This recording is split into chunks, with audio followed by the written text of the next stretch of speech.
32. From stranger to sister.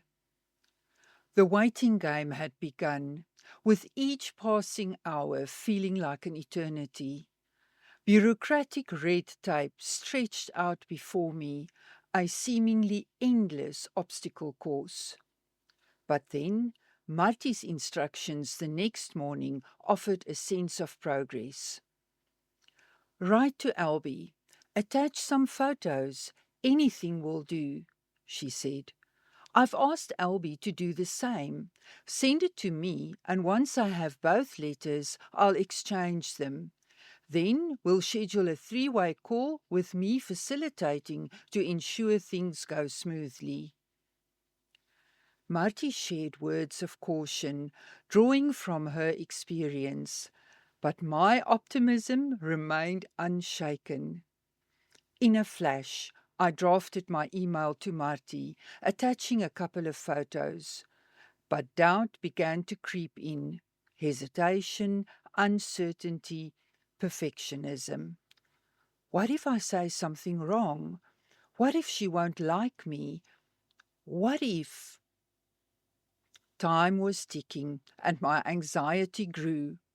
Taking a deep breath, I closed my eyes, said a little prayer, and finally hit send. The waiting game resumed, with me checking emails every 5 minutes like a lovesick teenager.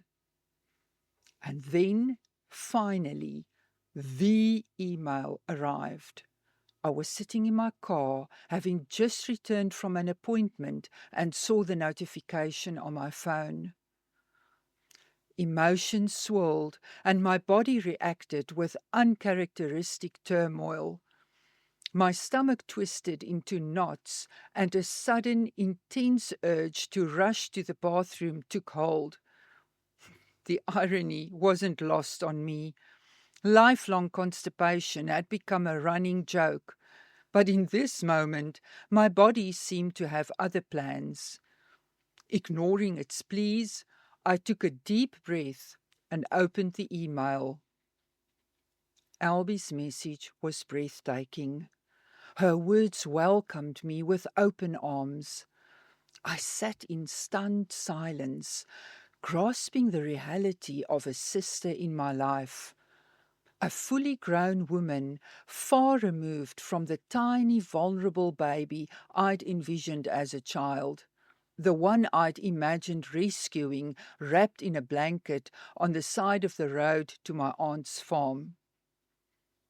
The photos shattered my composure. My mother, radiant in a lush garden, smiled back at me. Tall, like me. I searched her face, mesmerized, and found glimpses of myself staring back. Tears flowed freely in the safety of my car as I grasped the profound reality.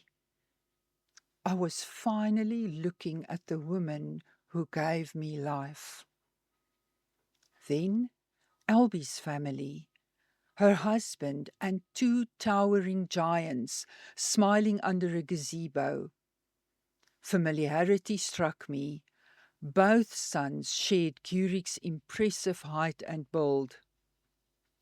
Later that day, I called Marty again, impatient to connect with Albie. Why the delay? We adults, can't we handle this ourselves? Marty's tone turned playful, with a hint of concern. You two are driving me mad. Albie's been calling non-stop all afternoon. I get it. You're both eager. Just remember, this reunion requires sensitivity. Take her number, but pace yourselves, okay? As dusk descended, I dialed Albie's number with trembling fingers. The stillness around me punctuated only by my pounding heart.